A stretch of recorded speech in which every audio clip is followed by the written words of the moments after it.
Now, maybe unsurprisingly, the number one fear of everyone, parents and young people included, was a fear of not going back to school, of being distracted, of stepping away from being a student and forgetting how to do that, or earning money and realizing you don't have to go back to school.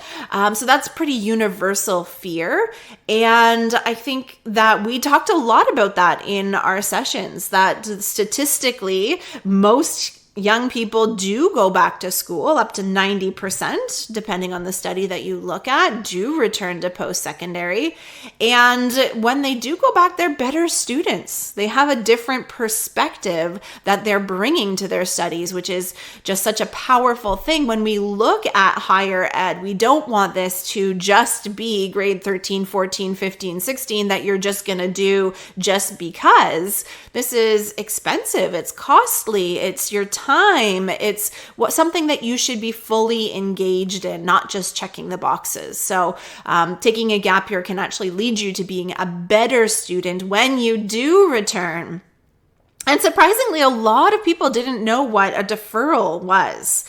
And so this is really important. And if you don't know what a deferral is, I'll give you a quick little intro here, but we have an entire episode on how to defer your acceptance. So we'll link that in the show notes if that's something you want to learn a little bit more about. So deferring your acceptance means you applied in your grade 12 year, you got accepted to a school, and now you have the opportunity to reach out to the school and ask them to hold your spot for the following year. So you reach out and you say, I'm not ready for September of 2024. Can I please come September of 2025? And each school has a different policy, so you'll have to read all of their policies, but just knowing that it's an option can be really, really helpful. Something that I always talk about in my presentations, and it came up again and again in the in-person sessions, is how do you find gap year activities? And just about everyone who was considering a gap year had jumped into Google and typed in gap year programs. And lo and behold, up come thousands of different programs. And the top listings are all programs that cost tens of thousands of dollars.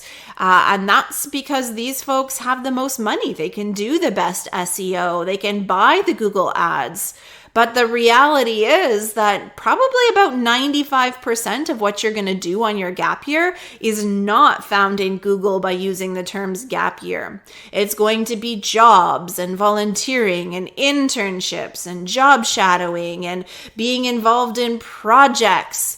And there are some programs out there that are very, very helpful. You just need to think outside of the box. So don't go with just Googling gap year programs. Jump in there and start looking at the things that you're specifically really, really interested in and see what you can find. And if you need support with this, this is our superpower. Our team here is fantastic at finding opportunities for you. So send us an email or book a free 30-minute call with us. We would love to help you figure out what that plan is going to look like. We also heard from a lot of students when they were there without their parents that they're feeling a lot of pressure. And a lot of pressure to move in a particular direction. So for some people, that was moving right into a post-secondary program. For other young people, it was feeling a pressure to get involved in STEM versus the arts, versus finding a career in something more hands-on. For some folks, it was a particular career path that their parents really had their eyes set on. So a lot of pressure to move in a direction that didn't feel quite right to the students. So I think that's a really important thing, that we do need to be listening to our young people. And young people, you need to be speaking up about what is important to you. This is your life and your future. And we want you to be successful and happy. And sometimes we just need to make sure that we are articulating that, and that we are coming up with a good plan for our future, even if it looks different than maybe our parents are hoping for us. The last thing that came up that was universal across the board was talking about scholarships.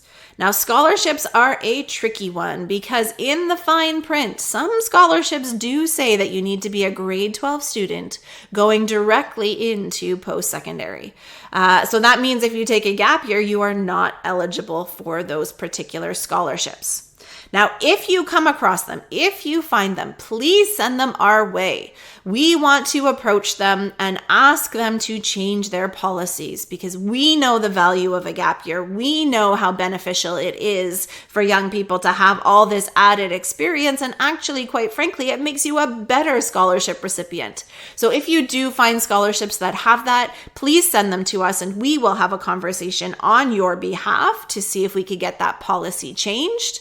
And also, a lot of people spend a lot of time on their gap year applying for scholarships that they are eligible for, so they can make back a lot of the money that they maybe had to turn down because they were taking a gap year.